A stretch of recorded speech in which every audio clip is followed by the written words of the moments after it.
Hello dear student, কেমন আছো তোমরা সবাই? আজকের ক্লাসে আমরা দেখব ইন্ডিয়ান মিউজিক সম্পর্কে, মানে ভারতীয় শাস্ত্রীয় সঙ্গীত। তো এই ভারতীয় শাস্ত্রীয় সঙ্গীতের একেবারে প্রাচীন ইতিহাস থেকে বর্তমান যুগ পর্যন্ত যা যা পরিবর্তন হয়েছে, যেগুলো পরীক্ষার দৃষ্টিকোণ থেকে খুব বেশি গুরুত্বপূর্ণ, সেগুলো আজকের ক্লাসেই আমরা আলোচনা করব।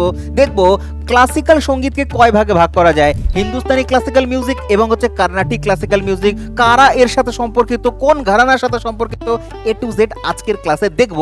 তবে এই যে মিউজিক, ইন্ডিয়ান মিউজিক, এটা কিন্তু আমরা তিনটে পার্টে দেখব, তিনটে টপিক দেখব। মানে মিউজিক রিলেটেড তিনটে মেনলি টপিক হয়। একটা হচ্ছে ইন্ডিয়ান মিউজিক, তারপর হচ্ছে ইন্ডিয়ান মিউজিক্যাল ইনস্ট্রুমেন্ট, তারপরে দেখব হচ্ছে ভারতের মিউজিকের ঘরানা, ঘরানা সম্পর্কিত। তো এইভাবে করে তিনটে ভিডিও পরপর থাকবে। তারপরে আমরা দেখবো এই তিনটে ভিডিও কম্বাইন করে দেখবো এমসিকিউজ। ঠিক আছে, তো চলো আজকের ভিডিও শুরু করি। ভারতের শাস্ত্রীয় সঙ্গীত। অনেক স্টুডেন্টরা বলছিল স্যার জিডির নতুন ব্যাচ চাই। তো জিডির নতুন ব্যাচ চলে এসছে 2026 এবং 27-এর যে সেশন, এই সেশনের জন্য তোমাদের সম্পূর্ণ নতুন একটা ব্যাচ জিডির জন্য ডেডিকেটেড। তো জিডির ব্যাচ তাড়াতাড়ি এনরোল করো। কি কি পাবো, এই যে যেমন 0 to Pro এর সময় তোমাদের বলেছিলাম 6.0-তে যে কি কি থাকছে, সেম সেম জিনিস, প্রত্যেকটা জিনিস থাকছে। যেমন কি কি, যেমন হচ্ছে সব থেকে ইম্পর্টেন্ট যেটা, সেটা হচ্ছে ভাই 2 বছরের ভ্যালিডিটি থাকছে। তারপরে লাইভ ক্লাস করতে পারছো, লাইভ মিস হয়ে গেলে তুমি তোমার হচ্ছে রেকর্ডেড ক্লাস করতে পারছো, পিডিএফ পাচ্ছ, সাথে মক টেস্ট থাকছে একটা সময়। এবং হচ্ছে সব থেকে ইম্পর্টেন্ট এখানে নজর দেবে যে একদম বেসিক থেকে অ্যাডভান্স। তার মানে ভাই তোমার বেসিকে যদি কোনো রকমের কোনো ঘাটতি থাকে, সেই ঘাটতি পূরণ করে অ্যাডভান্স লেভেলে নিয়ে যাওয়া হবে সম্পূর্ণ আমাদের দ্বারা। আমাদের যে অভিজ্ঞ টিচাররা রয়েছে তারা প্রত্যেককে তোমার প্রত্যেকটা সাবজেক্ট খুব যত্ন সহকারে পড়ানো হবে। তাই দেরি করে লাভ নেই। নাম্বারটা দেখতে পাচ্ছ, এই যে এই নাম্বারটাতে একবার ডায়াল করো। যদি তোমার কোনো আরো প্রশ্ন থাকে তাহলে এই নাম্বারেই কল করবে। কল করে তুমি জিজ্ঞাসা করো এবং তাড়াতাড়ি ব্যাচে ভর্তি হও। দেখা হচ্ছে তোমার সাথে কোর্সে। দেখো, ক্লাসের প্রথমেই আমরা বলে রাখি, এই যে ভারতীয় শাস্ত্রীয় সঙ্গীত, এটা শিখতে যেমন কঠিন, তেমনি এটা পড়তেও ততটাই কঠিন লাগবে। তো কঠিন নয়, আমি অনেকটা সহজ সরল ভাষায় তোমাদের বোঝানোর চেষ্টা করব। প্রথম থেকে শেষ অবধি খুব ধীরে ধীরে বোঝাবো, যাতে একটা জায়গা আমাদের ভালো করে বুঝতে পারি। এবং হচ্ছে এগুলো যখন অ্যাডভান্স লেভেলে যাব, মানে আরো পরে যাব ক্লাসের শেষের দিকে, তখন ওই টার্মগুলো বা ওই জিনিসগুলো বুঝতে আমাদের অসুবিধে না হয়। চলো দেখো শুরু করি। বলছে ভারতীয় শাস্ত্রীয় সঙ্গীত গড়ে উঠেছে তিনটে জিনিসের উপরে বেস করে। তিনখানা কি জিনিস? একটা হচ্ছে স্বর, রাগ এবং তাল। স্বর কি জিনিস? স্বর হচ্ছে যেগুলো দিয়ে সুর ওঠে, যেমন সা রে গা মা পা ধা নি সা, এগুলো হচ্ছে স্বর বলবো। ঠিক আছে, দেন আসছে রাগ। রাগ মানে কি? রাগ মানে হচ্ছে ওই গানটার ফিলিংস, কি ধরনের গান সেটা, স্যাড সং মানে হচ্ছে তোমার দুঃখ বিষাদগ্রস্ত গান, নাকি হচ্ছে খুব রোমান্টিক প্রেমের গান, প্রেম নিবেদনের গান, নাকি হচ্ছে আনন্দ উল্লাসের গান। তো এই যে গানের যে ভ্যারাইটি, মানে গানের যে তোমার ভাগ বুঝতে পারছি, এটা বুঝতে পারছি রাগের কারণে। ঠিক আছে, আর রাগ একটা বিশাল বড় একটা ব্যাপার শাস্ত্রীয় সঙ্গীতে বিশেষ করে। ঠিক আছে, তো রাগ বলে। তারপরে আসছে তাল। তাল মানে হচ্ছে গানের গতি বা লয়। তার মানে হচ্ছে গানটা খুব বেশি ফাস্ট হচ্ছে নাকি খুব বেশি স্লো গান করা হচ্ছে, নাকি মধ্যম লয়ে গান করা হচ্ছে। তার মানে হচ্ছে ধীর লয়, দ্রুত লয় এবং মধ্যম লয়। লয় মানে হচ্ছে লয়টাই হচ্ছে তোমার তাল বা স্পিডকে বোঝায়। ঠিক আছে, স্পিডকে বোঝায়। দেখবে আমরা যখন গান শুনি, সেটা হিন্দি বা বাংলা হোক না কেন, যে কোনো ইংলিশ গানও হোক না কেন, দেখবে এক একটা গানের তোমার স্পিড এক এক রকমের হয়। যেমন তুমি যদি বিষাদগ্রস্ত গান দেখো, তাহলে দেখবে সেই গানটা যখন শুনছো, দেখবে খুব ধীরে ধীরে আস্তে আস্তে গান করছে, নায়ক বা নায়িকা যেই হোক না কেন, সেই বিরহমূলক বিষাদমূলক গানটা আস্তে আস্তে গাওয়া হচ্ছে। কিন্তু সেই সেই একই মুভিতে বা একই স্টোরিতে মনে করো, যখন সেই নায়কই আনন্দ উল্লাসের একটা গান করছে, নাচের গান করছে, আলাদাই একটা স্পিড বেড়ে যায়, একেবারে গান খুব ফাস্ট হয়, স্পিড লিরিক্স গুলো ফাস্ট ফাস্ট আসতে থাকে। তো এটাই তো হচ্ছে লয়। তাহলে চলো দেখি ডিটেলসে দেখবো স্বর। স্বর কি জিনিস? স্বর হচ্ছে এই যে সাতটা দেখতে পাচ্ছ, এই সাতটা হচ্ছে তোমার স্বর বলা হয়। যেমন সা রে গা মা পা ধা নি, উঠলো ওপর দিকে, তাই এটাকে বলা হয় আরোহ। কি বলা হয়? আরোহ বলা হয়। তার মানে হচ্ছে সুর ওপর দিকে যাচ্ছে। আবার একই রকম আবার উল্টো দিক থেকে আসছে, নি ধা ধা পা মা গা রে সা যখন আসছে এটা নিচের দিকে নামছে সুর, তখন এটাকে বলা হয় অবরোহ। তাহলে সুরের ওঠাকে বলা হয় আরোহ, সুরের নিচে নামাকে বলা হয় হচ্ছে তোমার অবরোহ। ঠিক আছে, অবরোহ আর আরোহ এই দুটো টার্ম ভালো করে মনে রাখবে ভারতীয় শাস্ত্রীয় সঙ্গীতের। এবং এখানে তুমি দেখতে পাচ্ছ যেটা সা সেটা সম্পূর্ণ নাম আছে, রি বা রে যেটা তার সম্পূর্ণ নাম আছে। তো গোটা বড় বড় নাম রয়েছে সেগুলোকে ছোট করে আমরা সা রে গা মা বলে রাখি যাতে পড়তে বুঝতে সুবিধে হয়। ঠিক আছে, চলো আরো দেখবো। এখানে দেখো বলছে যেটা স্বর সেটা হচ্ছে সুমধুর ধ্বনি ব্যবহার করা হয়, তাকেই স্বর বলা হয়। সুমধুর ধ্বনি কি না, সুমধুর ধ্বনি। দেখতে থাকো, খুব এত সুন্দর করে সহজ সরল ভাষায় ব্যাপারটাকে বোঝানোর চেষ্টা করব যাতে আমরা খুব ভালো করে বুঝি এবং জীবনে ভুলবো না কোনোদিনও। ঠিক আছে, দেখো বলছে স্বর হচ্ছে দুই প্রকারের হতে পারে। এক তো হচ্ছে তোমার শুদ্ধ স্বর, এক হচ্ছে শুদ্ধ স্বর, দুই নম্বর হচ্ছে বিকৃত স্বর। শুদ্ধ স্বরের সংখ্যা হচ্ছে 7টা। শুদ্ধ স্বরের সংখ্যা কি 7টা। যেমন সা কে সরোজ বলা হয়, রে কে ঋষভ বলা হয়, গা কে গান্ধার বলা হয়। তাহলে এগুলো হচ্ছে বড় নাম, এগুলির শর্ট ফর্ম হচ্ছে সা রে গা মা পা ধা নি সা। আর এই 7খানা স্বর হচ্ছে শুদ্ধ স্বর। আর বিকৃত স্বরের সংখ্যা হচ্ছে 5টা। তাহলে যদি জিজ্ঞাসা করা হয় যে মোট স্বর কটা, তাহলে পরীক্ষায় লিখতে হবে 12টা স্বর। আর যদি উল্লেখ করে দেয় যে শুদ্ধ স্বরের কতগুলো রয়েছে, শুদ্ধ স্বর 7টা রয়েছে আর বিকৃত স্বর 5টা রয়েছে, দুটোকে কম্বাইন করে বলা হচ্ছে 12টা স্বর রয়েছে। ঠিক আছে, এবার আমরা দেখব রাগ। রাগ কাকে বলি ভালো করে কনসেন্ট্রেট করবে। রাগ বলছে নির্দিষ্ট কিছু স্বরকে যখন আমরা বিশেষ নিয়মে সাজিয়ে একটি মাধুর্যপূর্ণ খুব সুন্দর সুমধুর কানে শুনতে ভালো লাগছে এমন একটা তোমার কি এমন একটা হচ্ছে তোমার গানের স্বর তৈরি করব, সেটাকে বলবো আমরা রাগ বলবো। রাগ হচ্ছে, আন্ডারলাইন করছি, রাগ হচ্ছে মনের ভাব প্রকাশ করে। তাই গানের মধ্যে গানটা কি জাতীয় গান এবং যে গাইছে সেই ব্যক্তি মনের ভাব কি প্রকাশ করছে, সে মনের দুঃখ প্রকাশ করছে, সে মনের আনন্দ প্রকাশ করছে, সে মনের থেকে সে প্রেম প্রকাশ করছে, প্রেম নিবেদন করছে, নাকি বিশাল বড় আনন্দ উল্লাস প্রকাশ করছে, সেটাই বোঝায় হচ্ছে রাগের মাধ্যমে। তাহলে রাগই হচ্ছে ডিফাইন করে সেই গানটা কি ধরনের গান। ঠিক আছে, চলো তারপরে দেখব গান হচ্ছে যখন রাগ হবে তখন রাগের ওঠা এবং নামা সেটা স্বরের উপরে ডিপেন্ড করবে। তো সেটা হচ্ছে তোমার যেটা একটু আগে বললাম আরোহণ এবং হচ্ছে অবরোহ হয়। ঠিক আছে, এবার আসছে হচ্ছে তোমার ঠাট। ঠাট কি জিনিস, ঠাট জিনিসটা বুঝবে। ঠাট হচ্ছে আগে গিয়ে আরো ডিটেলসে বুঝবো ঠাট কি। ঠাট হচ্ছে রাগের শ্রেণী বিভাগ। এক কথায় বুঝে রাখো, ঠাট হচ্ছে রাগের শ্রেণী বিভাগ। যেমন হচ্ছে তোমার বিলাবল রাগ, ভৈরব রাগ, কল্যাণ রাগ। তো এবার হচ্ছে তুমি মনে করো তোমার গ্যালারিতে অনেকগুলো আর কি তোমার পিকচার রয়েছে, অনেকগুলো ছবি তুমি তুলে রেখেছো। এবার কোনোটা হচ্ছে তোমার হচ্ছে কোনো জায়গায় ঘুরতে গেছিলে সেখানকার ছবি রয়েছে, বন্ধুদের সাথে ছবি রয়েছে, তোমার ছাত্র ছাত্রীদের সাথে টিচার্স ডে সেলিব্রেশন করো তার ছবি রয়েছে, ফ্যামিলির সাথে ছবি রয়েছে। এবার তুমি কি করবে, সেই গ্যালারির ছবিগুলোকে নিশ্চয়ই তুমি ফোল্ডার করে একটা অর্গানাইজ করে রাখবে যাতে আমি এক ক্লিকে আর কি পেয়ে যাই। তুমি তোমার ফোনের মধ্যে সুন্দর করে গ্যালারি করেছো বা কম্পিউটার বা ল্যাপটপের মধ্যে সুন্দর করে ফোল্ডার আলাদা আলাদা করে রেখেছো। ফ্যামিলির ছবি ফ্যামিলির ফোল্ডারে রেখেছো, বন্ধু বান্ধব যে সেলিব্রেশন করা ছবি সেখানে রেখেছো, দুর্গাপূজায় ঘুরতে গেছো সেখানে ছবি আলাদা, আবার অষ্টমীর আলাদা, নবমীর আলাদা। এইভাবে করে অর্গানাইজ করো কি করো না? যদি আমরা ছবিগুলোকে অর্গানাইজ করতে পারি, করি নিজেদের সুবিধার জন্য, একই রকমভাবে রাগকে আমরা অর্গানাইজ করবো না যে কোন রাগ কোথায় ব্যবহৃত হচ্ছে। এক কথায় ঠাট হচ্ছে সেই জিনিসটাই যে রাগকে কি করা হচ্ছে, রাগের শ্রেণী বিভাগ বা রাগগুলোকে সুন্দরভাবে বিন্যস্ত করবার জন্য, শ্রেণী বিভাজন করবার জন্যই যেইটা টার্মটা ব্যবহার হয় সেটাকে বলা হয় ঠাট ব্যবহার করা হয়। আমরা তোমরা বলি হচ্ছে ফাইলগুলোকে অর্গানাইজ করবার জন্য ফোল্ডার বলি, আর এরা ফোল্ডার বলে না। গানের ভাষায় এগুলোকে বলা হয় হচ্ছে কি ঠাট বলা হয়। মনে থাকবে, একেবারে মনে থাকবে। চলো এবার দেখবো হচ্ছে তাল। তাল কি জিনিস? তাল হচ্ছে সেই জিনিস যেটা হচ্ছে তোমার ছন্দ, মানে হচ্ছে গতিকে বোঝায়। ঠিক আছে, এরপরে রয়েছে মাত্রা। মাত্রা কি জিনিস?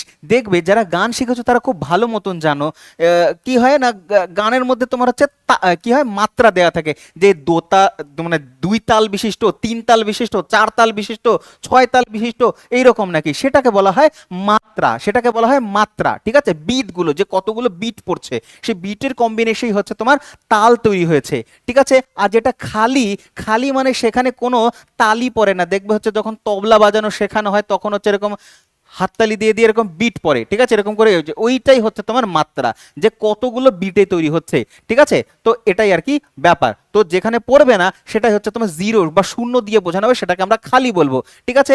ডিভিশন বলছে মাত্রার সমষ্টিকে ছোট্ট ছোট্ট ভাগে ভাগ করা হয়, এইটা মানে মাত্রাকে আরো ছোট করে ভাগ করলে ডিভিশন বলা হচ্ছে।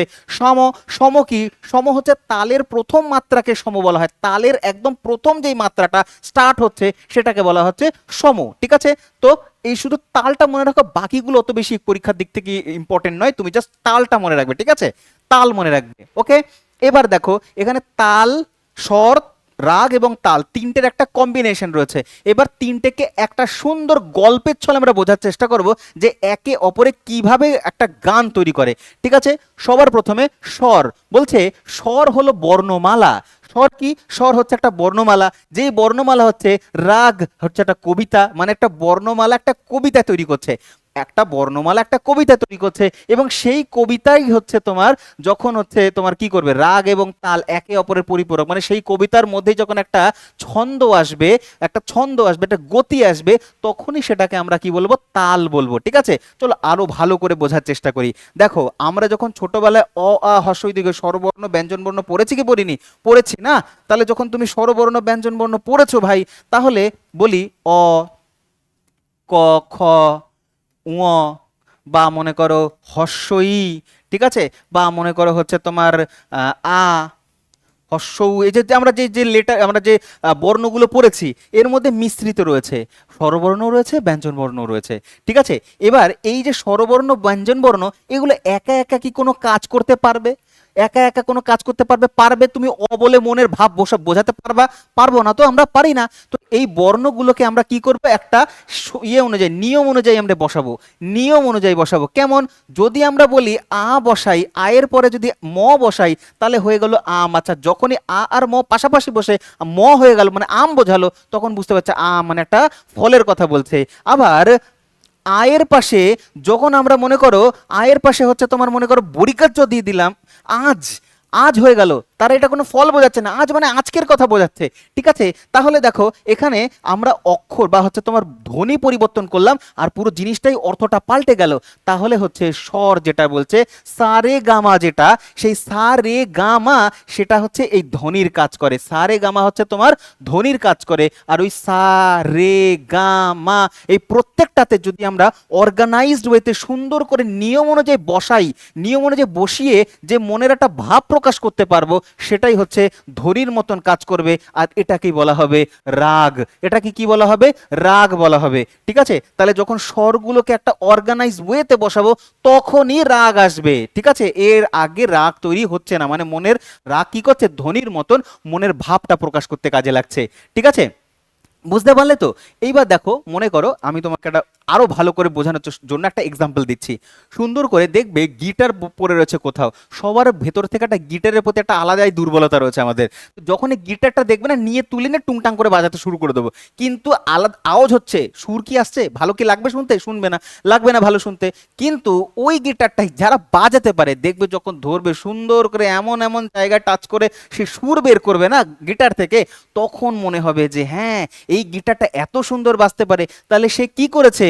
সে এক একটা জায়গায় তারের যে স্পর্শগুলো করেছে, সে সারে, সায়ের পরে রে না গা না মা, এগুলোকে সুন্দরভাবে সুন্দরভাবে তোমার একটা এতে নিয়ম অনুযায়ী সে হচ্ছে সেটাকে তোমরা সাজিয়ে আমাদের সাথে উপস্থাপন করছে, সেই জন্য শুনতে ওটাকে ভালো লাগছে এবং মনে হচ্ছে হ্যাঁ সে একটা গান করতে পেরেছে বা গান তুলেছে। বুঝতে পেরেছো তো? একই রকম হচ্ছে এই গানের ক্ষেত্রেও। তাহলে এগুলো সারে গামা পা হচ্ছে বর্ণের মতন কাজ করে, সেগুলোকে যদি আমরা অর্গানাইজ ওয়েতে ইয়ে করি, তখন যেটা মনের অর্থ প্রকাশ করছে, একটা ধ্বনি হয়ে গেল, তখন সেটাকে আমরা রাগ বলবো, ঠিক আছে। এবার এই রাগটাই, এই রাগগুলোই যখন এটা হলো, এটাকে যখন আমরা একটা গতি দেবো, স্পিড দেবো, একটা স্পিড দেবো, দ্রুত গাইবো না স্লো গাইবো, সেটাকে বলছি আমরা হচ্ছে কি লয় বা তাল বলছি। আই হোপ এই তিনটে জিনিস খুব ভালো করে বুঝতে পেরেছো। এবার আমরা নেক্সটে যাব। এখানে আমরা দেখবো হচ্ছে ভারতের মিউজিককে কয় ভাগে ভাগ করা যায়। 4 ভাগে ভারতের মিউজিককে ভাগ করা যায়। ক ভাগে? 4 ভাগে।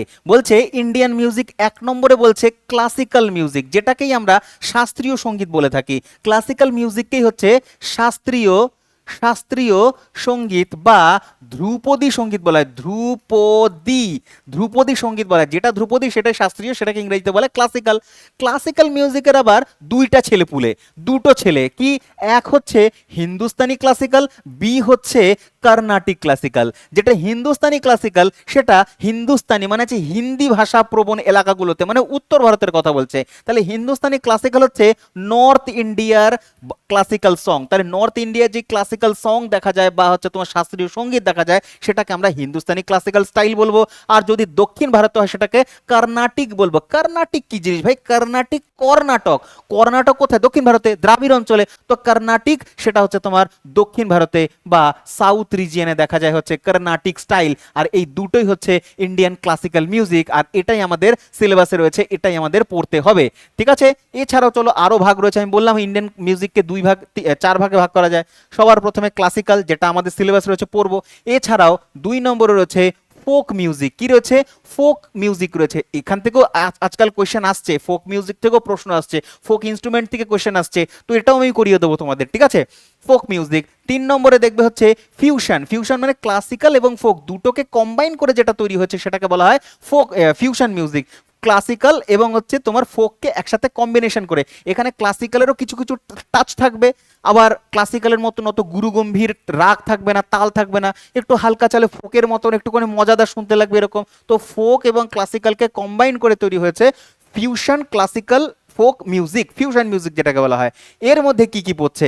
এর মধ্যে পড়ছে সঙ্গম মিউজিক একটা, তোমার ফিউশন মিউজিক। তারপরে আমাদের রবীন্দ্রসঙ্গীত, আমরা এত গান শুনি, রবীন্দ্রনাথ বিভিন্ন ধরনের গান লিখেছেন, তো তিনি হচ্ছেন যে গানের মধ্যে সুর, তাল, রাগ ব্যবহার করেছেন সেটা দেখা যাচ্ছে প্রপার ক্লাসিক্যালও নয় আবার প্রপার ফোকও নয়, দুটোর কম্বিনেশনে রবীন্দ্রসঙ্গীত পড়ে থাকে। ঠিক আছে, এছাড়া রয়েছে হাবেলি সঙ্গীত। হাবেলি কি? হাবেলি হচ্ছে তোমার মধ্যযুগে যে রাজপ্রাসাদ, রাজারা, জমিদাররা তাদের হচ্ছে যে পৃষ্ঠপোষকতায় যে সমস্ত মিউজিক্যাল যে দরবার করতো, সেই দরবারি ভাষা বা মিউজিক যে হাবেলির মধ্যে যে গান হতো সেগুলোকে বলে হাবেলি সঙ্গীত। 5 নম্বর হচ্ছে গণসঙ্গীত। ঠিক আছে, এরপরে চলে আসো মডার্ন মিউজিক। মডার্ন মিউজিকের মধ্যে আমার থেকে ভালো তোমরা জানবে, নাম তো শুনেইছো, দেখো rock music, pop music, blue music, trans music, jazz music এবং হচ্ছে সাইডেলিক মিউজিক। ঠিক আছে, এবার বিষ্ণু নারায়ণ ভাতখণ্ড সম্পর্কে একটু ভালো করে জেনে নেবে।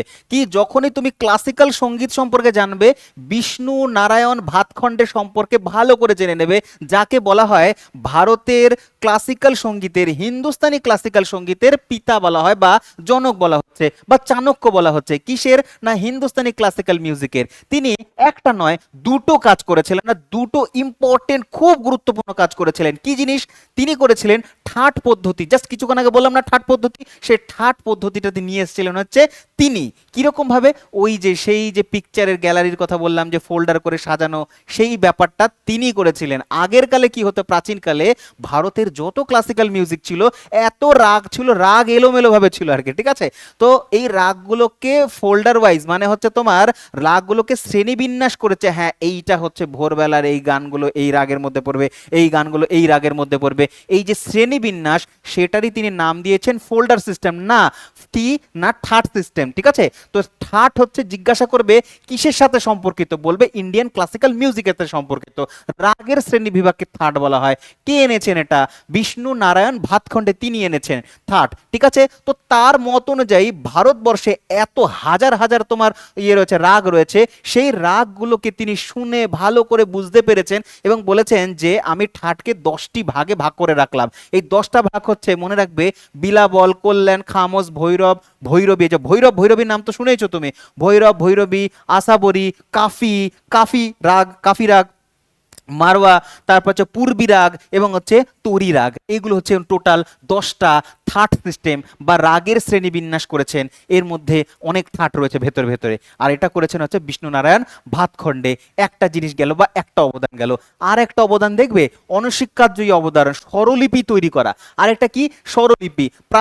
প্রাচীন ভারতে কি হতো, গুরুর কাছে গিয়ে শুনে শুনে গান শুনতে হতো, আমাদের মুখস্থ করতে হবে বা গান মনে রাখতে লাগতো। ঠিক আছে, শুনে শুনে, কোনো লিখিত রূপই ছিল না। এই লিখিত রূপটা দিয়েছেন হচ্ছে এই বিষ্ণু নারায়ণ ভাতখণ্ড। ভাতখণ্ডে। লিখিত রূপ বলতে ওই যে স্বরলিপি সা হবে, রে হবে, গা হবে না মা হবে, এটা কে দিয়েছেন? বিষ্ণুনারায়ণ ভাতখণ্ড দিয়েছে, যাতে আমরা খাতার মধ্যে লিখে রাখতে পারি। বুঝেছো? খাতার মধ্যে যাতে আমরা লিখে রাখতে পারি, যে কোনোদিনও ওই ভাষার গান কোনোদিনও শোনেনি সে ওই লিপিটা দেখে বুঝে যাবে আচ্ছা সায়ের পরে রে আসছে, রে এর পরে গা আসছে, গায়ের পরে কোনটা আসছে। এই যে স্বরলিপিগুলো যে লিপিবদ্ধ করা থাকবে, সে যদি সেই গানটা জীবনে কোনোদিনে নাও শোনে না, সে ওই লিপিগুলোকে জাস্ট হচ্ছে তার নোটের মধ্যে বাজাবে, হারমোনিয়ামের মধ্যে বাজাবে, আর সুর উঠবে। ঠিক আছে? তো সুতরাং লিপির কাজ এরকমই আর কি, ম্যাজিকের মতন। তাহলে কোনো একজন বাঙালি ব্যক্তি ইটালিয়ান গান বাজাতে পারেন, ইটালীয় ব্যক্তি হচ্ছে হিন্দু মানে ভারতীয় কোনো যে কোনো ক্লাসিক্যাল মিউজিক সে বাজাতে পারবেন। পুরোটাই নির্ভর করছে এই শাস্ত্রীয় তোমার হচ্ছে স্বরলিপির উপরে, যেটাকে আমরা সারেগামা পাধানিসা বলে থাকি। এইটাই তিনি হচ্ছেন নির্মাণ করেছিলেন। এটা লিখে রাখি আমরা, যে কোনো দিনে কোনো গান শোনেইনি সেই গানটাও বাজাতে পারবে। এবং মনে করো আজকে কোনো খাতার মধ্যে লেখার নোটেশন যদি মনে করো 10 বছর পরে গিয়ে কেউ দেখে, তবু সেই গানটা বাজাতে পারবে।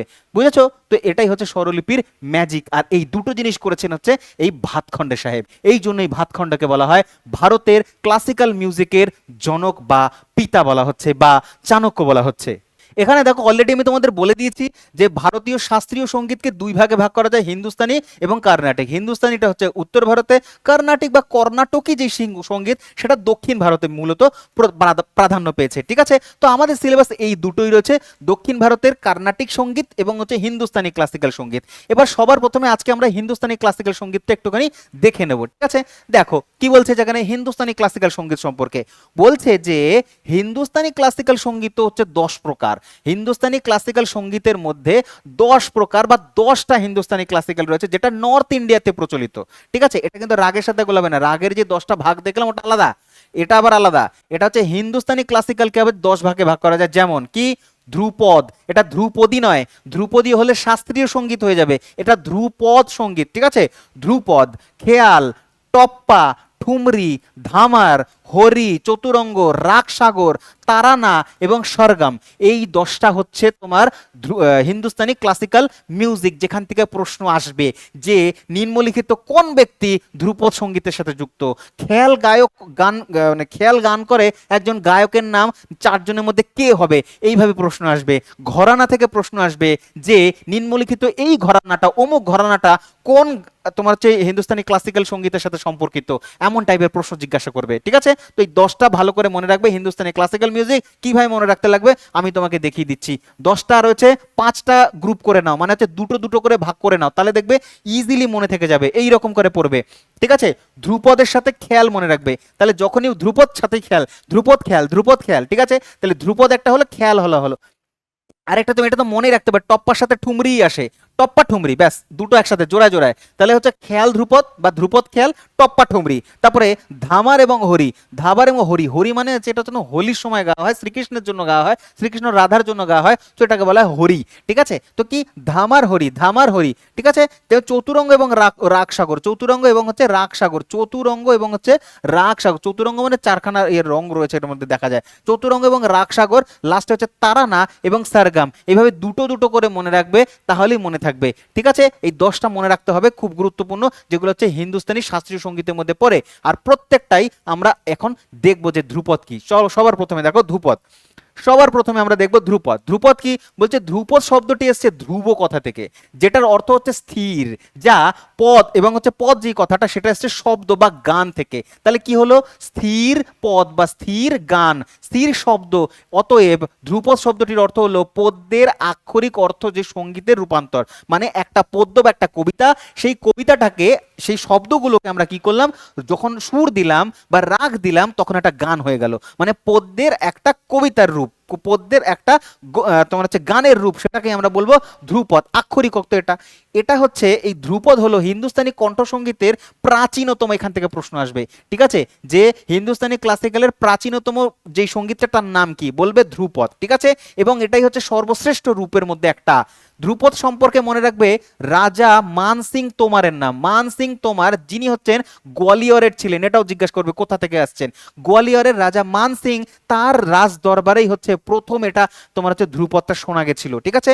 তারপরে আকবরও এটাকে নিয়ে অনেক বেশি আর কি তোমার কি বলে পৃষ্ঠপোষকতা দিয়েছিল। যেমন আকবরের রাজত্বকালে স্বামী হরিদাসের নাম মনে রাখবে, বাবা গোপাল দাসের নাম মনে রাখবে, তানসেন তিনিও হচ্ছেন ধ্রুপদ বাজাতেন, বেগম বেউজু বাওরা এখান থেকে প্রশ্ন আসবে আসবে এবং আসবে, নাম তুলে জিজ্ঞাসা করবে যে বেজু, ওই যে বৈজু বাওরা ইনি নিম্নলিখিত কোন গানের সাথে সম্পর্কিত, তখন তোমাকে বলতে হবে যে তিনি হিন্দুস্তানি ক্লাসিক্যাল সঙ্গীত ধ্রুপদের সাথে সম্পর্কিত বা একজন ধ্রুপদ গায়ক বৈজু বাওরা, গোপাল দাস, স্বামী হরিদাস এবং তানসেন, ঠিক আছে। এবার দেখবো আমরা ঘরানা প্রথা। ঘরানা কি জিনিস, দেখো ঘর থেকে ঘরানা, যেটাকে গৃহ বলতে পারি, যেটা মডার্ন বা ইংরেজি ভাষায় আমরা বলবো স্কুল বলবো, মিউজিক স্কুল, ডান্স স্কুল আছে না, ডান্স স্কুল বা মিউজিক স্কুল। এবার বিভিন্ন স্কুলে যেমন আর্ট কলেজ আছে কি আছে না, সে আর্ট কলেজে যদি তুমি যাও তাহলে শুধু আর্ট নিয়ে পড়াশোনা হয়, আর্টস কলেজ আর্টস মানে হচ্ছে আর্টসের সাবজেক্ট পড়ানো হবে সেইখানটাতে, সায়েন্স কলেজ মানে সায়েন্স নিয়ে পড়ানো হবে, ইঞ্জিনিয়ারিং কলেজ ইঞ্জিনিয়ারিং পড়ানো হবে। একই রকমভাবে গানের মধ্যে যে ভাগগুলো রয়েছে সেই এক একটা ভাগকে যদি মনে করে নির্দিষ্ট কোনো জায়গায় শেখানো হয়, গুরু শিষ্য পরম্পরা মানে গুরুরা রয়েছেন সেই জায়গাতে, সেই স্কুলে গুরুরা হচ্ছে মনে করো শুধুমাত্র খেয়াল গান শেখানো হচ্ছে বা গুরু হচ্ছে শুধুমাত্র ধ্রুপদ গান শেখানো হচ্ছে, তাহলে যেই জায়গাটাতে শেখানো হচ্ছে সেই বিশিষ্ট ওই গুরু শিষ্যের ওই অঞ্চলটাকে ওই জায়গাটাকে বলা হচ্ছে ঘরানা সিস্টেম, ঠিক আছে। আর এই ঘরানা সিস্টেম তুমি মিউজিকেও পাবে এবং হচ্ছে ডান্সের ক্ষেত্রেও পাবে, নৃত্যের ক্ষেত্রেও পাবে এবং হচ্ছে সঙ্গীতের ক্ষেত্রেও পাবে, বিশেষ করে ক্লাসিক্যাল নৃত্য এবং ক্লাসিক্যাল হচ্ছে তোমার সঙ্গীতের ক্ষেত্রে, ঠিক আছে। তো এটা হচ্ছে ঘরানা সিস্টেম, যেখানে একজন গুরু বা একাধিক গুরুরা মিলে একই জাতীয় বা একই শ্রেণীর গান শেখাচ্ছে শিষ্যদের, তাকে বলবো আমরা ঘরানা প্রথা। এই রকমই ঘরানা সিস্টেম দেখো কি বলছে, ঘরানা এই যা যা বললাম দেখে নাও, ঘর সেটা হিন্দি শব্দ ঘর, যা সংস্কৃত শব্দ হচ্ছে গৃহ থেকে এসছে, ঠিক আছে। এটাকেই আমরা হচ্ছে তোমার স্কুল বলে থাকি, মিউজিক স্কুল, আর্ট স্কুল, এরকম আর কি ব্যাপার। তো গুরু শিষ্যের একটা ধারণা এই ঘরানার মধ্যে রয়েছে, বিকশিত করেছে। এবং ভারতবর্ষে বিশেষত হিন্দুস্তানি ধ্রুপদ সঙ্গীতের ধ্রুপদ নয়, এখানে ধ্রুপদী আলাদা ধ্রুপদ আলাদা, হিন্দুস্তানি ধ্রুপদী সঙ্গীতের মধ্যে বেশ কিছু ঘরানা পাই, যেমন তোমার আগ্রা ঘরানা, গোয়ালিয়র ঘরানা, ইন্দোর ঘরানা, জয়পুর ঘরানা, কিরানা ঘরানা, পাতিয়ালা ঘরানা। যেমন কিরানা ঘরানা খুব বিখ্যাত, খুব ফেমাস, এখান থেকে প্রশ্ন আসে। কিরানা ঘরানা হচ্ছে খেয়াল গানের সাথে যুক্ত, তার মানে কিরানা ঘরানা মানেই হচ্ছে খেয়াল গান শেখাবে তারা, খেয়াল হিন্দুস্তানি সঙ্গীত এখানে শিখতে হবে, ঠিক আছে। তো এইরকমই আর কি পাতিয়ালা ঘরানা, আগ্রা ঘরানা, এগুলো হচ্ছে তোমার প্রত্যেকটা হিন্দুস্তানি ক্লাসিক্যাল সঙ্গীতের সাথে সম্পর্কিত, ঠিক আছে। এবার দেখব ধ্রুপদ সঙ্গীতের সাথে কোন কোন ঘরানা যুক্ত। ধ্রুপদের সাথে হচ্ছে সবার প্রথমে যেটা রয়েছে 1 নম্বর দিয়ে লিখবে, ধ্রুপদের সাথে রয়েছে ধ্রুপদী সঙ্গীত, যেটা ধ্রুপদীর সাথে রয়েছে ডাগরি ঘরানা, যেটা রাজস্থানে অবস্থান করছে। বলছে ডাগররা হচ্ছে তোমার সাধারণত মুসলিম, কিন্তু যেহেতু ধ্রুপদ গানের মধ্যে হচ্ছে হিন্দু দেবদেবীর আরাধনা রয়েছে, তবুও তারা হচ্ছে তোমার হিন্দু দেবদেবীর গান তারা গাইতেন এই ডাগর ঘরানাতে, ঠিক আছে। ডাগর ঘরানার মধ্যে উল্লেখযোগ্য নাম যদি বলতে লাগে তাহলে গুন্ডেচা ব্রাদার্স হচ্ছে ডাগর ঘরানা। প্রশ্ন কেমন ভাবে আসবে, জিজ্ঞাসা করবে গুন্ডেচা ব্রাদার্স কোন ঘরানা থেকে বিলং করে, তখন বলতে হবে ডাগর ঘরানা বা ডাগরি ঘরানা। ডাগরি ঘরানা কোন রাজ্যে, রাজস্থানে। ডাগরি ঘরানা কোন গানের সাথে সম্পর্কিত, ধ্রুপদী গানের সাথে সম্পর্কিত। ধ্রুপদী গান মানে যে হিন্দুস্তানি ধ্রুপদী, এমন টাইপের কোশ্চেন এখানে জিজ্ঞাসা করবে। পরের 2 নম্বর ঘরানা, এটাও ধ্রুপদীর সাথে সম্পর্কিত, দরভঙ্গা মানে বিহার। তো বিহারের একটা পরিবার রয়েছে যাকে মল্লিক পরিবার বলছে, এর মধ্যে উল্লেখিত রয়েছে রামচতুর মল্লিক, তারপরে প্রেম কুমার মল্লিক, সিয়ারাম তিওয়ারি, এরা প্রত্যেকেই হচ্ছে তোমার এই দরভঙ্গা ঘরানার সাথে যুক্ত। আর দরভঙ্গা ঘরানাতে কোন গান শেখানো হয়, বলবে ধ্রুপদী গান শেখানো হয়, ঠিক আছে, ধ্রুপদী গান শেখানো হয়। তারপরে বেত্তিয়া ঘরানা রয়েছে, এটা 3 নম্বর ধ্রুপদী গানের 3 নম্বর ঘরানা হচ্ছে বিখ্যাত মিশ্র পরিবার, এখানে আবার মিশ্র পরিবার যেমন ইন্দ্র কিশোর মিশ্র, এগুলো মনে রাখতে লাগবে, ঠিক আছে। আচ্ছা বেশ, তারপরে চলে আসো তালবন্দি ঘরানা, এখানে 4 নম্বর হচ্ছে তালবন্দি ঘরানা। তালবন্দি ঘরানা যেটা, সেটা পাকিস্তানের তালবন্দি, সুতরাং এটা এখন বর্তমানে স্বাধীনতার পরে পাকিস্তানে চলে গেছে, তো এই সম্পর্কে আমরা এখন আর কোনো খেয়াল টেল রাখি না, তাই ভারতীয় সঙ্গীতের ব্যবহারের মধ্যে একে রাখা কঠিন হয়ে পড়েছে, এত সম্পর্কে আমাদের কোনো ইনফরমেশন এখানে নেই। তবে যখন শুরু হয়েছিল তালবন্দি ঘরানা তখন এই ধ্রুপদী গানেই শুরু হয়েছিল, ঠিক আছে। এরপরে আমরা দেখব খেয়াল সঙ্গীত। খেয়াল সঙ্গীত তো হচ্ছে হিন্দুস্তানি ক্লাসিক্যাল সঙ্গীতের আর একটা ধারার মধ্যে পড়ে। যেমন ধ্রুপদ সঙ্গীত তেমনি হচ্ছেন খেয়াল সঙ্গীত, দ্বিতীয় নম্বরে গুরুত্বপূর্ণ এটা। খেয়াল সঙ্গীত কথার প্রথমে মনে রাখবে অর্থটা কি। অর্থ হচ্ছে আক্ষরিক অর্থ কল্পনা, মানে খেয়াল কথার অর্থ হচ্ছে কল্পনা, মানে ইমাজিনেশন, কল্পনা, ঠিক আছে। তারপরে মনে রাখবে এটা হচ্ছে রোম্যান্টিক ভাবধারার গান, তার মানে এই গানের যে বিষয়বস্তু সেটা হচ্ছে রোম্যান্টিকের উপরে, রোম্যান্টিসিজমের উপরে তৈরি হয়েছে এই খেয়াল গান। তারপরে মনে রাখবো বিকশিত মানে উৎপত্তি হয়েছে আমির খসরু, তার মানে খেয়াল গানের একদম সূত্রপাত হয়েছে আমির খসরুর হাত ধরে, এবং পৃষ্ঠপোষকতা পেয়েছে বা বিস্তার লাভ করেছে হচ্ছে তোমার মানে তোমার পঞ্চদশ শতাব্দীতে এসে হুসেন শাহ, মনে রাখবে, যার হচ্ছে জৌনপুর, তাহলে হুসেন শাহ অফ জৌনপুর, জৌনপুরের সুলতান হুসেন শাহ, তিনি হচ্ছেন খেয়াল গানকে অনেক বেশি পৃষ্ঠপোষকতা দান করেন এবং তার পৃষ্ঠপোষকতাতেই এটা অনেক বেশি গুরুত্ব লাভ করে, ঠিক আছে। এবং পরীক্ষার জন্য সব থেকে ইম্পর্টেন্ট যে পয়েন্টটা মনে রাখবে, খেয়াল ঘরানা হচ্ছে তোমার কিরানা ঘরানা, কিরানা কিরানা ঘরানা, একটু আগে দেখলাম না ঘরানাগুলো, সেই কিরানা ঘরানা, সেই কিরানা ঘরানার মধ্যে হচ্ছে একজন বিখ্যাত একজন খেয়াল সঙ্গীতজ্ঞ রয়েছেন, তার নাম হচ্ছে উস্তাদ ভীমসেন যোশী। কি নাম বললাম? উস্তাদ, উস্তাদ ভীম ভীমসেন ভীমসেন যোশী, ভীমসেন যোশী, তিনি হচ্ছেন কিরানা ঘরানার, আর কিরানা ঘরানা হচ্ছে খেয়াল সঙ্গীত, তার মানে তিনি একজন খেয়াল সঙ্গীতজ্ঞ, ইম্পর্টেন্ট পরীক্ষায় আসবে। পরবর্তী চলে যাই আমরা, তারানা স্টাইল। তারানা স্টাইল দেখো কি বলছে, তারানা স্টাইল বলছে বলছে এটা দ্রুত গতিতে গাওয়া একটা গানের ধরন। এটা হচ্ছে হিন্দুস্তানি ক্লাসিক্যালের মধ্যে 3 নম্বর ধারা হচ্ছে তারানা স্টাইল। তারানা স্টাইল হচ্ছে এটাও আমির খসরুর হাত ধরেই শুরু হয়েছে, ঠিক আছে। আর এখান থেকে মনে রাখবে বিশেষ কিছু গায়কের নাম, যেমন পণ্ডিত রতন মোহন শর্মা, তিনি, তারপর হচ্ছে তিনি যেমন মেওয়াটি ঘরানা থেকে, মেওয়াটি ঘরানা, তাহলে এখান থেকে দুই ধরনের প্রশ্ন হয়ে যেতে পারে, কি, এক তো পণ্ডিত রতন মোহন শর্মা কোন ঘরানার? মেওয়াটি ঘরানা। মেওয়াটি ঘরানা কোন গানের সাথে যুক্ত? তারানা গানের সাথে যুক্ত, ঠিক আছে, এইরকম আর কি। সব থেকে মনে রাখবো হচ্ছে পণ্ডিত মতিরামকে, তার কারণ মতিরাম হায়দ্রাবাদের ঘরানা থেকে বিলং করে এবং তিনি হচ্ছেন তারানাকে বাদশাহ বা কিং অফ তারানা বলা হয়। ডাইরেক্ট এমসিকিউতে প্রশ্ন জিজ্ঞাসা করবে, এসএসসির যে কোনো এক্সামে জিজ্ঞাসা করতে পারে, তাই তোমাকে মনে রাখতে হবে যে তারানাকে বাদশাহ বা তারানার রাজা বা কিং অফ তারানা কাকে বলা হয়? বলবে তারানা সঙ্গীতের কিং হচ্ছেন পণ্ডিত মতিরাম। আবার এমনও সিম্পল কোশ্চেন জিজ্ঞাসা করতে পারে যে তারানা নিম্নলিখিত কোন ভাগের মধ্যে পড়ে? এটা একটা ডান্স ফর্ম, এটা একটা মিউজিক ফর্ম, এটা একটা হচ্ছে তোমার পেইন্টিং, না আদার্স কিছু একটা দিয়ে বলতে হবে তারানা হচ্ছে একটা ক্লাসিক্যাল মিউজিক ফর্ম, ঠিক আছে। হলো তারানা। তারপরে আমরা যাব হচ্ছে ঠুমরির দিকে, পরীক্ষায় এসছে অনেকবার ঠুমরি থেকে প্রশ্ন, ভীষণ গুরুত্বপূর্ণ। তো পড়ি ঠুমরি কি জিনিস। ঠুমরি হচ্ছে উৎপত্তি হয়েছে উত্তরপ্রদেশের দুটো জায়গা থেকে, এক তো হচ্ছে লখনৌ ঘরানা, লখনৌ ঘরানা মানে হচ্ছে কি না ঠুমরি, দেন হচ্ছে বেনারস ঘরানা। তো বেনারস এবং লখনৌ হচ্ছে ঠুমরির জন্য প্রভূতভাবে বিখ্যাত ছিল, ঠিক আছে, এখনো আছে। 18 শতকের দিকে এটা হচ্ছে তোমার হচ্ছে ঠুমরি হচ্ছে বিকশিত হয়েছে। এবং ঠুমরি থেকে যেটা মনে রাখবো সেটা হচ্ছে ঠুমরি তৈরি করেছেন সাদিক আলী শাহ, নামটা মনে রাখতে হবে, গুরুত্বপূর্ণ নাম সাদিক আলী শাহ, ঠিক আছে। এবং আরো ইম্পর্টেন্ট পয়েন্ট হচ্ছে এটা হচ্ছে ব্রজ ভাষাতে গাওয়া হয়, যেমন হচ্ছে বাংলা ভাষার উপভাষা থাকে, বাংলা উপভাষা হয় না, বাংলা ভাষার উপভাষা, এরকমই হচ্ছে হিন্দি ভাষারও অনেক উপভাষা রয়েছে।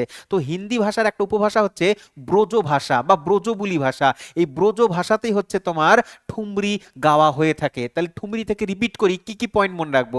সবার প্রথমে মনে রাখবো এটা হচ্ছে উত্তরপ্রদেশের লখনৌ ঘরানা, বেনারস ঘরানা, ঠিক আছে, ইম্পর্টেন্ট, ঠুমরি হয়ে গেল। 2 নম্বর পয়েন্ট মনে রাখবে যেটা 18 শতকের 3 নম্বর সাদিক আলী শাহ, তিনি হচ্ছেন ঠুমরির জনক, বা তিনি হচ্ছেন মানে জনক নয় অ্যাকচুয়ালি, হচ্ছে তিনি হচ্ছেন ঠুমরি গানকে বিখ্যাত করেছিলেন অনেক, তিনি হচ্ছে ঠুমরি গায়ক। এবং লাস্ট পয়েন্ট যেটা মনে রাখবো, ব্রজ ভাষা, তার নাম দিচ্ছি, স্টামাক দিচ্ছি, যে ব্রজ ভাষা বা হিন্দির ব্রজ ভাষা বা ব্রজবুলিতে ঠুমরি গাওয়া হয়ে থাকে, ঠিক আছে। তো এই হলো ঠুমরি। এছাড়া আরো অনেক ইনফরমেশন রয়েছে ঠুমরি থেকে, যেমন মনে রাখবে এটা ভক্তি আন্দোলনের সাথে সম্পর্কিত, এবং ইম্পর্টেন্ট কোনো একজন মেয়ে কৃষ্ণের প্রতি যার প্রেম বা ভালোবাসা সেটা ঠুমরি গানের মধ্যে তোমার উঠে আসে, কারণ হচ্ছে ঠুমরি গান রোমান্টিসিজম, তো কার প্রতি রোমান্টিসিজম? শ্রীকৃষ্ণের প্রতি রোমান্টিসিজম, ঠিক আছে। তো এটা হচ্ছে ঠুমরি গান, এবং এখানের মধ্যে প্রেম থাকে, বিচ্ছেদ থাকে, ভক্তি নিয়ে তোমার হচ্ছে ঠুমরি গানের বৈশিষ্ট্য থাকে, বিশেষ বিশেষ কোনো তোমার হচ্ছে ঠুমরি গানের হচ্ছে বিষয়বস্তু। স্টার মার্ক দেবে এই পয়েন্টটাতে। ঠিক আছে, যে বিশেষ বিশেষ কিছু ভারতীয় ঠুমরি গায়কের বা গায়িকার নাম, যেমন রসুলন দেবী, সিদ্ধেশ্বরী দেবী, এবং মোস্ট ইম্পর্টেন্ট যেটা সব থেকেই গুরুত্বপূর্ণ সেটা হচ্ছে গিরিজা দেবী।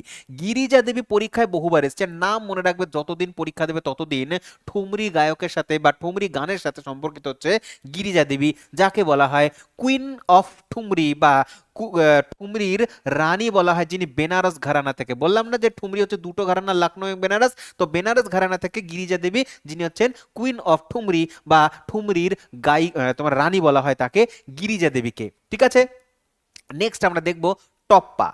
টপ্পা হচ্ছে তোমার হচ্ছে শুরু হয়েছে, সূত্রপাত হয়েছে 18 শতকের শেষের দিকে, যেটি উত্তর পশ্চিম ভারতের উট আরোহীদের দ্বারা, তার মানে হচ্ছে কি, পরীক্ষায় এসেছিল, আমি সলভ করিয়েছি রেলওয়েতে, রেলের কোয়েশ্চেনে সলভ করিয়েছি, কি করিয়েছি বলছি, যে উট আরোহীদের দ্বারা সৃষ্টি হয়েছে এই টপ্পা গান। টপ্পা গান কারা শুরু করেছে? উট আরোহীরা। তারা কিলোমিটার কিলোমিটার বালির উপর দিয়ে উট নিয়ে যেত এবং সেখানে নিজের মনের ভাব ব্যক্ত করবার জন্য নিজেদের মধ্যে গান গাইতেন, আর সেই গানটাই হচ্ছে লোক তোমার হচ্ছে মিউজিক থেকে, লোক গান থেকে এখন হচ্ছে এটা ক্লাসিক্যাল গানে পরিণত হয়ে গেছে, অনেক পুরনো তো সেই কারণে। আচ্ছা চলো, তারপরে ইম্পর্টেন্ট, ফার্সি ভাষায় টপ্পা শব্দের অর্থ হচ্ছে লাভ। ঠিক আছে, ইম্পর্টেন্ট, মনে রাখবে, এটাও হচ্ছে প্রেম, আবেগ এবং হচ্ছে লোককাহিনী এগুলো থেকে হয়েছে। এবং পরীক্ষার জন্য গুরুত্বপূর্ণ যে ঠুমরি যদি ব্রজ ভাষায় হয়, তোমার পাঞ্জাবি ভাষায় হবে হচ্ছে তোমার টপ্পা। তাহলে টপ্পা হচ্ছে কোন ভাষায়? পাঞ্জাবি ভাষায় গাওয়া হয়, টপ্পা হচ্ছে পাঞ্জাবি ভাষায়, ইম্পর্টেন্ট, পাঞ্জাবি ভাষায় হচ্ছে টপ্পা। ঠিক আছে, আচ্ছা, এটা হচ্ছে দ্রুত স্বরে উচ্চারিত গানের, মনে রাখবে। এবং কিছু গুরুত্বপূর্ণ, যেমন হচ্ছে মনে রাখবে, গোয়ালিয়রের পণ্ডিত লক্ষণ রাও তিনি হচ্ছেন, এবং হচ্ছে সান্ন খুরানা তিনি হচ্ছেন তোমার এই টপ্পা গানের তোমার বিখ্যাত কিছু গায়ক। ওকে, আরেকজন হচ্ছে বাংলার নিধুবাবুর টপ্পা, শুনেছো নিশ্চয়ই, রামনিধি গুপ্ত। তো রামনিধি গুপ্ত হচ্ছে টপ্পা গান গেয়ে থাকে, তিনি হচ্ছেন এই টপ্পা গানকে পপুলার করেছিল বাংলা ভাষায়, মানে বাংলাতে। ঠিক আছে, এরপরে ধামার এবং হরি। দেখো, ধামার যেটা, সেটাও ভগবান শ্রীকৃষ্ণের প্রতি প্রেম নিবেদন বা হচ্ছে তার প্রতি হচ্ছে আরাধনা করা, বা তার প্রতি হচ্ছে তোমার হচ্ছে গান নিবেদন করা হচ্ছে তোমার এই ধামারকে। ধামার হচ্ছে মূলত জন্মাষ্টমী, রামনবমী এবং হচ্ছে হোলির সময় গাওয়া হয়। পরবর্তীতে চলে হরিকে আমরা হোলি বলতে পারি, তো হোলি উৎসবে, এবং হচ্ছে বসন্তের সময় হচ্ছে হোলি উৎসব, তো হোলির বসন্ত উৎসবের সময় হচ্ছে তোমার হরি গাওয়া হয়। আর দুটোই গানই হচ্ছে তোমার শ্রীকৃষ্ণের সাথে সম্পর্কিত, ধামার এবং হরি। পরীক্ষায় এমন সিম্পল কোশ্চেন দিতে পারে যে ধামার এবং হরি নিম্নলিখিত কোন ক্ষেত্রের মধ্যে পড়বে? এটা একটা আর্ট ফর্ম, এটা একটা ডান্স ফর্ম, এটা একটা মিউজিক ফর্ম। কি মিউজিক? Classical Hindustani music. ঠিক আছে, চলো তারপরে নেক্সট গজলে যাব। গজল শুনেছো নিশ্চয়ই, গজল। তো গজল যেটা যেটা গজল, সেটা হচ্ছে 10ম শতাব্দীতে ইরান থেকে ভারতবর্ষে প্রবেশ করেছে, তাহলে ইরানের সংস্কৃতি হচ্ছে গজল। গজলের বিখ্যাত করেছিল হচ্ছে আমির খসরুর হাত ধরে। তারপরে অনেক মুসলিম শাসকরা যারা রয়েছে, বিশেষ করে গোলকোন্ডা এবং হচ্ছে বিজাপুরে যে সমস্ত তোমার শাসকরা ছিল, তারা এই গজল গানকে তাদের রাজ দরবারে স্থান দিয়েছে, এবং গজল গানের যে তোমার হচ্ছে জনপ্রিয়তা, এটা একদম আকাশচুম্বী হয়ে যায়। ঠিক আছে, তো মনে রাখবে এই জিনিসগুলো খুব গুরুত্বপূর্ণ। 10ম শতাব্দী, ইরান থেকে এসছে, আমির খসরুর হাত ধরে এটা পপুলার হচ্ছে, এবং হচ্ছে মুসলিম কিছু শাসক যারা গোলকোন্ডা এবং হচ্ছে বিজাপুর, সেখানে এগুলো হচ্ছে দরবারে গান গাওয়া হতো। ঠিক আছে, এবং গজলকে তোমার উর্দু কবিতার গর্ব বলা হয়। কি বলা হয়? উর্দু কবিতার গর্ব বলা হয় হচ্ছে তোমার গজল গানকে। ঠিক আছে, যদি না শুনে থাকো, তুমি ইউটিউবে যদি শুনে নাও গজল গান, তাহলে দেখবে বুঝতে পারো হচ্ছে গজল গানের আসল কি ব্যাপারটা রয়েছে। খুব সফট, একদম আস্তে ধীরে সুস্থে রোমান্টিক একটা গান, এরকম আর কি, বুঝলে। এখানে আমরা দেখব গজল গানের গায়ক এবং গায়িকারা, যেখান থেকে ম্যাক্সিমাম প্রশ্ন এসেছে এবং আগামীতেও আসবে। ভালো করে একটা জায়গা তোমরা নজর দেবে। প্রথমে বলেছে গজল গানের কিছু বিখ্যাত ব্যক্তি, কিন্তু পুরনো দিনের মধ্যে হচ্ছে মোহাম্মদ ইকবাল, মির্জা গালিবের নাম আমরা কে না শুনেছি। শের ও শায়রি, যে শায়রি চলে না, মির্জা গালিবের নামেই চলে। মির্জা গালিবই শায়রি লিখেছেন প্রচুর পরিমাণে, সেই মির্জা গালিব তিনি হচ্ছেন গজলকার, গান করতেন। রুমি, কাজী নজরুল ইসলাম এবং হাফিজ, এরা একদম প্রাচীন যুগে, মানে আজ থেকে অনেক বছর আগে, দেখো 13 শতকে, 14 শতকে, 1500 শতকে, তারপর হচ্ছে নজরুল ইসলাম, এরা হচ্ছে তোমার 20 শতকে, একবিংশ শতকে। তো চলে এবার একবিংশ শতকেরটা দেখে নি, মানে এখন বর্তমানে এটা আধুনিক গজল। আধুনিক গজলের মধ্যে একজন গুরুত্বপূর্ণ তারকা ব্যক্তিরা রয়েছে, তারকা ব্যক্তি স্টার পার্সন রয়েছে, যাদের থেকে পরীক্ষায় প্রশ্ন আসবে। নামটা দিয়ে বলবে কি এই ব্যক্তি নিম্নলিখিত কোন নাচের সাথে যুক্ত, তখন বলতে হবে ইনি গজল গানের সাথে যুক্ত। যেমন ব্যক্তি বলছি নাম, জগজিৎ সিং এর নাম আমরা সবাই শুনেছি, জগজিৎ সিং। পঙ্কজ উদাসের নাম সবাই শুনেছি আমরা, অনুপ জলোটার নাম শুনেছি আমরা, ভূপেন্দ্র সিং নাম না শুনলে এখনই শুনে নাও, ভালো করে মনে রাখবে ভূপেন্দ্র সিং। মহিলাদের মধ্যে হচ্ছে তোমার বেগম আখতার, বেগম আখতারকে বলা হয় কুইন অফ গজল বলা হয়। কি বলা হয় না রানী বলা হয়, সম্রাজ্ঞী বলা হয়। বেগম আখতার মানে queen of queen of queen of queen of ghazal বলা হচ্ছে বেগম আক্তারকে। ঠুমরিতে কাকে বলা হয় কুইন, রানী গিরিজা দেবীকে। আর এখানে হচ্ছে তোমার বেগম আক্তারকে বলা হচ্ছে তোমার কুইন অফ গজল। মনে রাখবে, এখান থেকে প্রশ্ন এসেছিল, আবার আসবে।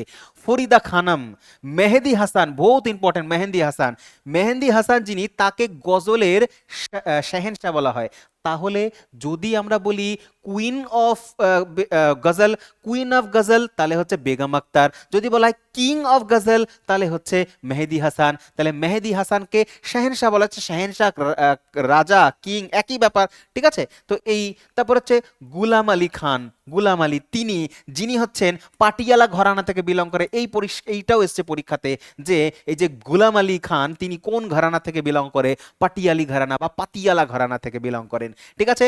আচ্ছা, আরেকজন রয়েছেন চিত্রা সিংও খুব বিখ্যাত ব্যক্তি। তো চিত্রা সিং হচ্ছে বিখ্যাত গজল তোমার হচ্ছে রাজা, তার নাম হচ্ছে জগজিৎ সিং এর ওয়াইফ হচ্ছে চিত্রা সিং, তিনি হচ্ছেন গজলের সাথে সম্পর্কিত। প্রত্যেকটা নাম মনে রাখতে হবে, আমি এখানে নোটে রেখেছি, মানে তোমাদের প্রতিটা মুখস্থ করবার জন্য দিয়েছি, ঠিক আছে। ভালো করে মনে রাখবে, এখান থেকে প্রশ্ন আসে। চলো এবার দেখবো হচ্ছে ভজন সম্পর্কে। ভজন গান হচ্ছে প্রথমত হচ্ছে ভজন কথাটা এসেছে হচ্ছে তোমার ভজনা থেকে বা উপাসনা থেকে। তার মানে এটা হচ্ছে ভক্তি সম্পর্কিত, মানে ঈশ্বরের প্রতি আরাধনা বা ঈশ্বরকে তুষ্ট করবার জন্য এই গান ভজন গাওয়া হয়।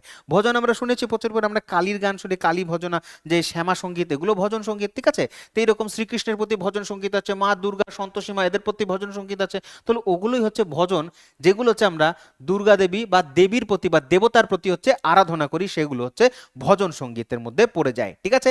বুঝতে হবে। যেমন দেখো অনুরাধা পোরওয়ালকে অনেকেই চিনবে তোমরা, অনুরাধা পোরওয়াল দেখেওছো হয়তো চিত্রে বা গানও শুনেছো, তার প্রচুর হিন্দিও গান রয়েছে, তিনি হচ্ছেন ভজন গান। অনুপ জলোটা ভজনের সাথে সম্পর্কিত, ভজনের সাথেও সম্পর্কিত বলতে হবে তাহলে আমাকে। এবং আমাদের মান্না দেও হচ্ছে তিনি ভজন কিন্তু গেয়েছেন, ঠিক আছে। তো এই আর কি গেল ভজন। চতুরঙ্গ দেখো, চতুরঙ্গ বলতে চারটি রং বা চারটি অংশে বিভক্ত একটা গানের রচনা বোঝায়, এটা হচ্ছে চতুরঙ্গ। চলো বেশ। কাওয়ালি গান, কাওয়ালি তোমরা দেখেছো, খুব ভালো করেই দেখেছো, দেখবে 5-6 জন একটা টিমে থাকে, গ্রুপ থাকে, কেউ তবলা বাজায়, কেউ সেনাই বাজায়, কেউ হারমোনিয়াম বাজায়, এবং দুজন কি একজন তারা হচ্ছে মাথায় মাথায় টুপি, প্রত্যেকেই মাথায় টুপি, এবং হচ্ছে খুব চমকিলা মানে হচ্ছে তোমার চকমকে কাপড় পরে তারা হাততালি দিয়ে যে গানটা করে সেটা হচ্ছে কাওয়ালি বলা হয়। আর এই কাওয়ালি হচ্ছে দলগত পারফরমেন্স, একটা দলগতভাবে করা হয়, ঠিক আছে। তো এই কাওয়ালি যেটা, এটা হচ্ছে উত্তর ভারতের তোমার প্রচলিত হয়েছে, কিন্তু এটার ফর্মটা এসেছে হচ্ছে ইরান থেকে, তৎকালীন পারস্য থেকে এসেছে, ঠিক আছে। এটা হচ্ছে সুফি সাধুরা তারা এটাকে প্রচলিত করেছিল, বিশেষ করে চিস্তি ধর্মের যারা ছিলেন তারা এটাকে বেশি পরিমাণে গুরুত্ব দিয়েছিল। তাদের হাত ধরেই, খাজা মঈনুদ্দিন চিস্তির হাত ধরেই এটা ভারতবর্ষে অনেক বেশি পপুলার হয়ে যায়। কোন সময়টাতে না, 1192 সালে।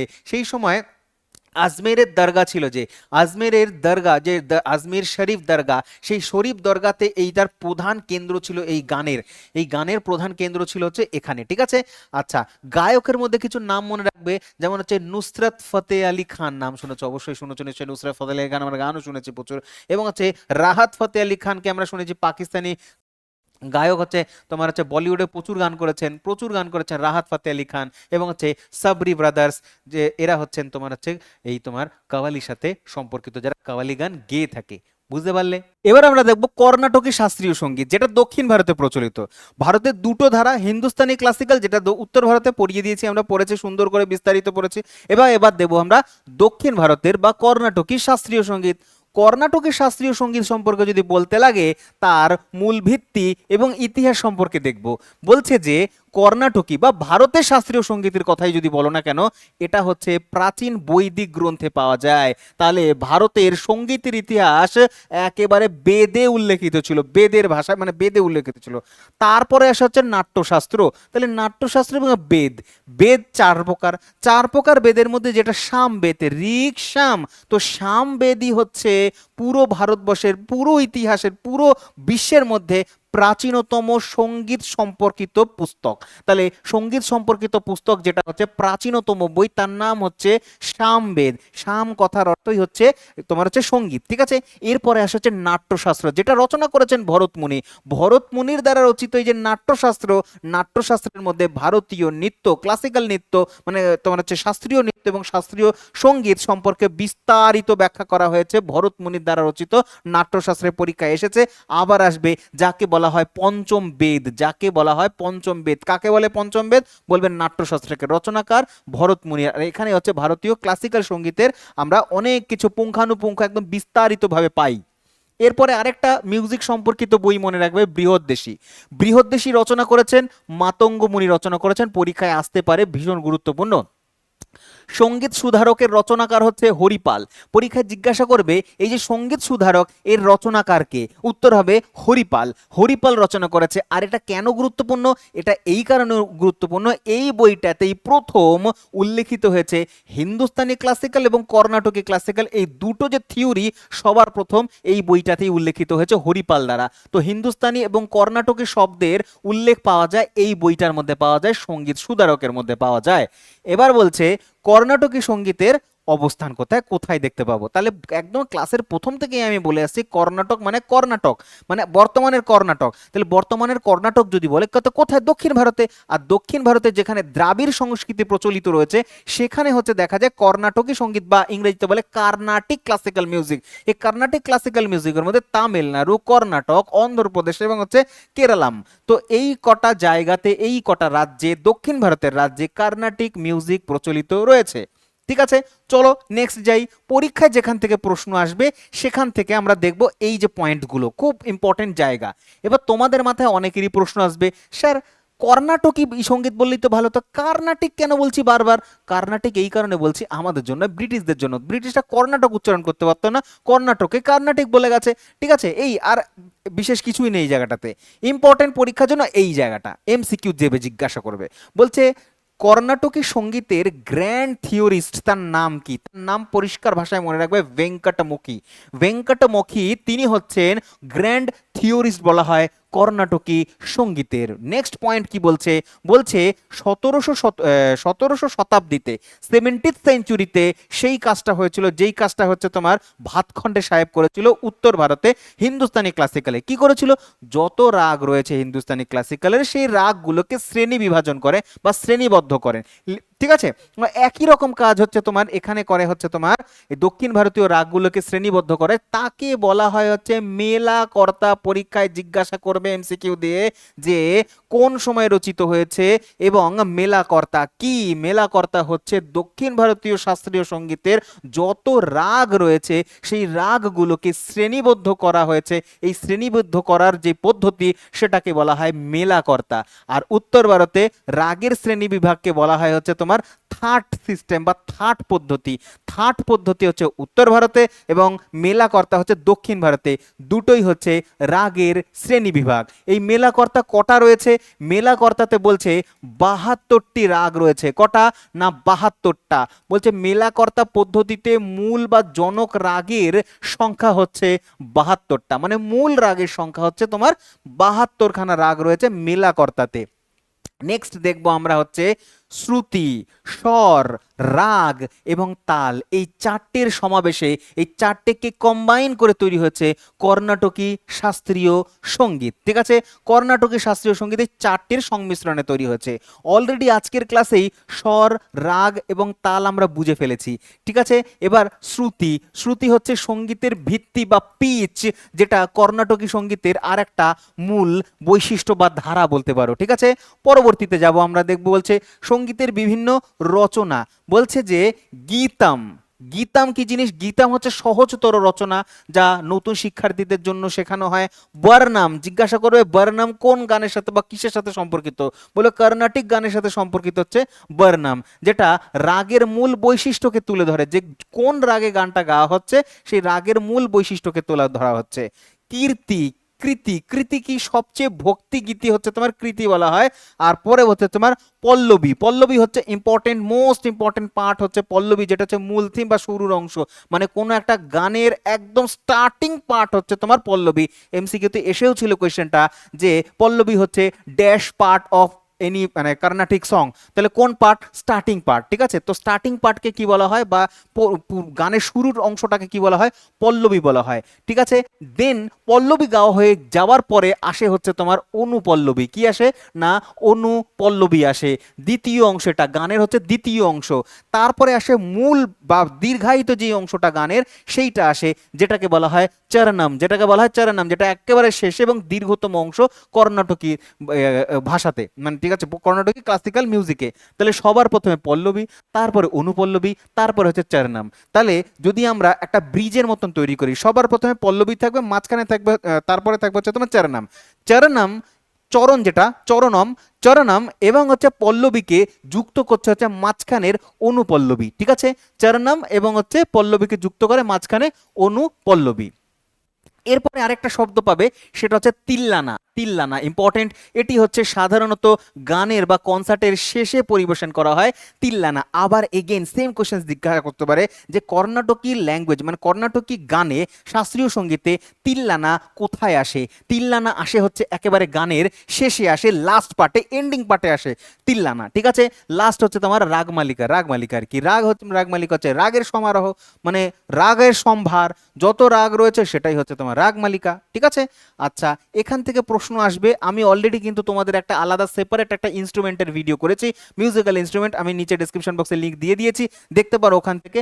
মিউজিক্যাল ইনস্ট্রুমেন্টের মধ্যে আমি তোমাদের বলেছি যে বাদ্যযন্ত্র সাধারণত 4 ধরনের হয়, ঠিক আছে, যেটাকে একটা আমরা তন্তু বাদ্য বা স্ট্রিং ইনস্ট্রুমেন্ট বলে থাকি। বীণা এবং তাম্বুরা তার মধ্যে হচ্ছে এক্সাম্পল। আর এই দুটো হচ্ছে তোমার হচ্ছে কর্ণাটকী মিউজিকে বাজে। কর্ণাটকী মিউজিকে আবার কি বাজে? উইন্ড মিউজিক বাজে, যেটাকে সুশির বাদ্যযন্ত্র বলে। সুশির বাদ্যযন্ত্রের মধ্যে নাদাস্বরম ভীষণ গুরুত্বপূর্ণ একটা।